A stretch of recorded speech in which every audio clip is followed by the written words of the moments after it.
हिमालय की ऊंची चोटियों में बर्फ से ढकी पहाड़ियों के बीच अवनी का राज्य बसा था। राजा वीरेंद्र ने बुद्धिमानी और दया से राज किया। रानी ऐश्वर्या उनके साथ खड़ी रही, जो अपनी कृपा और दयालुता के लिए जानी जाती थी। लेकिन अवनी की असली लाडली उनकी बेटी राजकुमारी अनन्या थी। अपनी मां की सुंदरता और अपने पिता के तेज दिमाग के साथ अनन्या के पास दयालुता से भरा दिल था।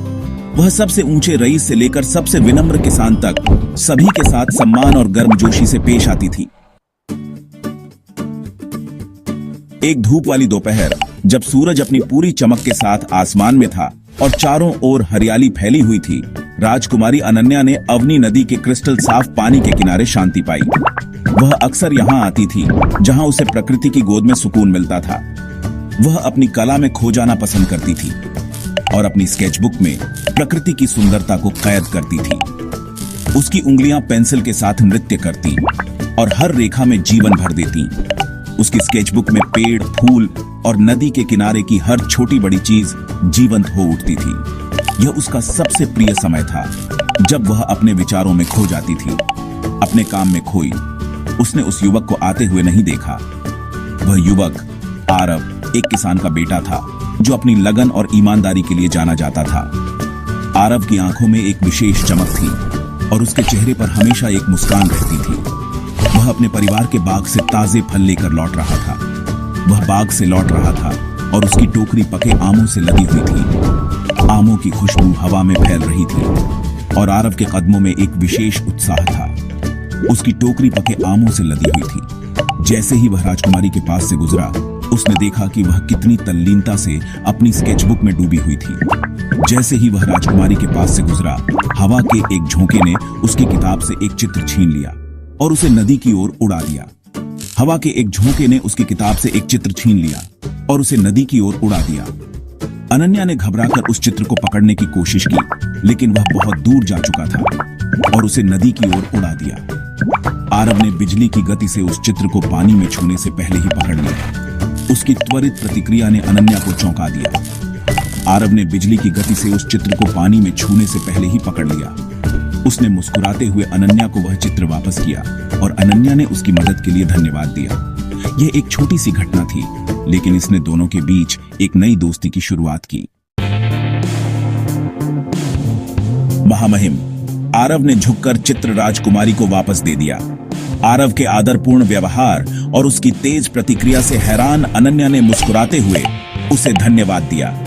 वे बात करने लगे और अनन्या ने खुद को आरव के सरल ज्ञान, भूमि के प्रति उसके प्रेम और दूसरों के प्रति उसकी सच्ची चिंता के प्रति आकर्षित पाया। वे अक्सर नदी के किनारे मिलते, कहानियां, सपने और हंसी साझा करते। अनजाने में वे गहराई से प्यार में पड़ रहे थे। उनके दिल सामाजिक स्थिति की खाई से बेखबर थे, जो उन्हें अलग करती थी। राजकुमारी और किसान के बेटे के बीच बढ़ती दोस्ती की खबर महल तक पहुंची। परंपरा में दृढ़ विश्वास रखने वाले राजा वीरेंद्र क्रोधित हो गए। उन्होंने अनन्या को आरव से मिलने से मना किया, यह मानते हुए कि उनका प्यार उनके शाही वंश का अपमान था। हालांकि रानी ऐश्वर्या ने अपनी बेटी की आंखों में सच्चा प्यार देखा। उसने राजा से पुनर्विचार करने की विनती की, उसे अपनी प्रेम कहानी की याद दिलाई, जिसने भी सामाजिक बाधाओं का सामना किया था। लेकिन राजा ने सुनने से इनकार कर दिया।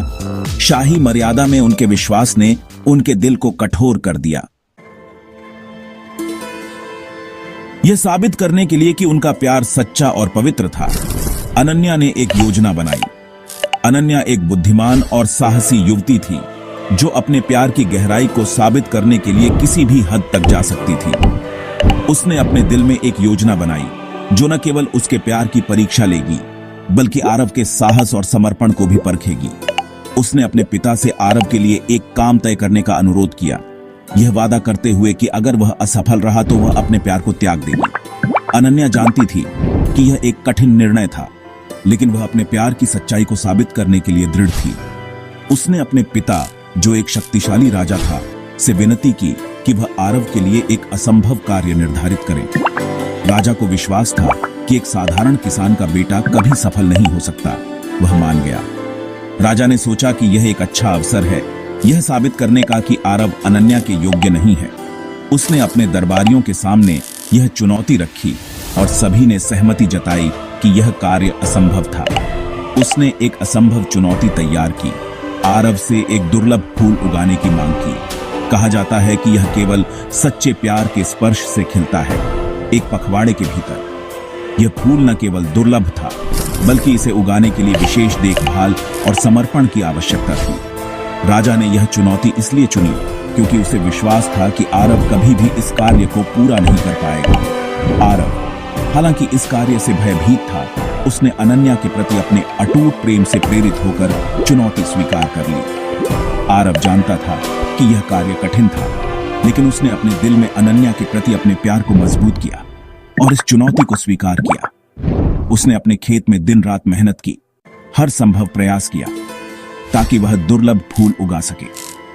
आरव का समर्पण और प्यार उसे इस कठिन कार्य को पूरा करने के लिए प्रेरित करता रहा।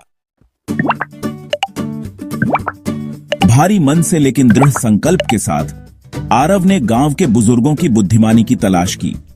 उसने अपनी कहानी, असंभव कार्य और राजकुमारी के प्रति अपने अटूट प्रेम को सुनाया। उसकी भक्ति से प्रभावित होकर बुजुर्गों ने उसका साथ दिया। उन्होंने अपना ज्ञान साझा किया, दुर्लभ फूल की खेती की नाजुक कला पर उसका मार्गदर्शन किया। दिन रात आरव खेतों में मेहनत करता रहा। उसकी हरकत अनन्या के प्रति उसके प्यार से सराबोर थी।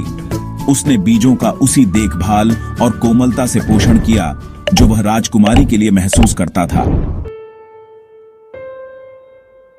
पखवाड़ा बीत गया और चुनौती का दिन आ गया।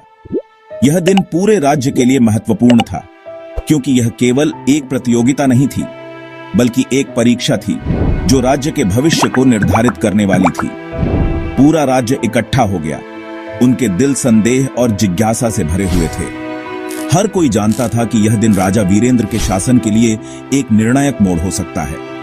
लोग अपने अपने विचारों में खोए हुए थे, कुछ आशान्वित थे तो कुछ चिंतित। राजा वीरेंद्र उदासीनता के मुखौटे के साथ आरव को देखता रहा। उसका माथा पसीने से भीगा हुआ था, एक गमला पेश कर रहा था। आरव एक युवा किसान जिसने अपनी मेहनत और लगन से इस चुनौती को स्वीकार किया था, अब राजा के सामने खड़ा था। इसमें एक छोटी कली हठीली रूप से खिलने से इनकार कर रही थी। यह कली, जो आरव की मेहनत और समर्पण का प्रतीक थी, अब उसकी असफलता का प्रतीक बनती जा रही थी। आरव की आंखों में निराशा साफ झलक रही थी। भीड़ बड़बड़ाने लगी। उनकी शंका निराशा की फुसफुसाहट में बदल गई। लोग एक दूसरे से फुसफुसा रहे थे। उनकी आंखों में संदेह और निराशा थी। कुछ लोग आरव की आलोचना कर रहे थे तो कुछ उसकी स्थिति पर तरस खा रहे थे। जैसे ही राजा आरव की विफलता की घोषणा करने वाला था, सूरज की एक किरण बादलों से टूटकर कली पर पड़ी। यह किरण जैसे किसी दैवीय हस्तक्षेप की तरह कली पर पड़ी और उसे जीवन दान दिया। धीरे धीरे चमत्कारिक ढंग से कली ने अपनी नाजुक पंखुड़ियों को खोल दिया, लुभावनी सुंदरता और मादक खुशबू वाले फूल का खुलासा किया। यह दृश्य देखकर भीड़ में सन्नाटा छा गया। हर कोई इस चमत्कार को देखकर स्तब्ध था। राजा वीरेंद्र की आंखों में भी एक चमक आ गई और उसने आरव की ओर देखा, जैसे उसे पहली बार पहचान रहा हो। राज्य खुशी के जयकारों से गूंज उठा। असंभव कार्य पूरा हो गया था, जिससे उनकी राजकुमारी के लिए आरव के प्यार की गहराई और ईमानदारी साबित हुई। राजा वीरेंद्र अपनी बेटी और किसान के बेटे के बीच सच्चे प्यार को देखकर आखिरकार उनके बंधन का सही अर्थ समझ गए। उन्होंने अपने पूर्वाग्रह की मूर्खता को महसूस किया और आरव को गले लगाया, उसका शाही परिवार में स्वागत किया। पूरे राज्य ने राजकुमारी अनन्या और आरव के मिलन का जश्न मनाया। उनके दिल खुशी से भर गए। राजकुमारी अनन्या और आरव ने बुद्धिमानी, करुणा और अपने लोगों की गहरी समझ के साथ अवनी पर शासन किया। उनकी प्रेम कहानी एक किंवदंती बन गई, सामाजिक बाधाओं को पार करने और दिलों को एकजुट करने के लिए प्यार की शक्ति का प्रमाण।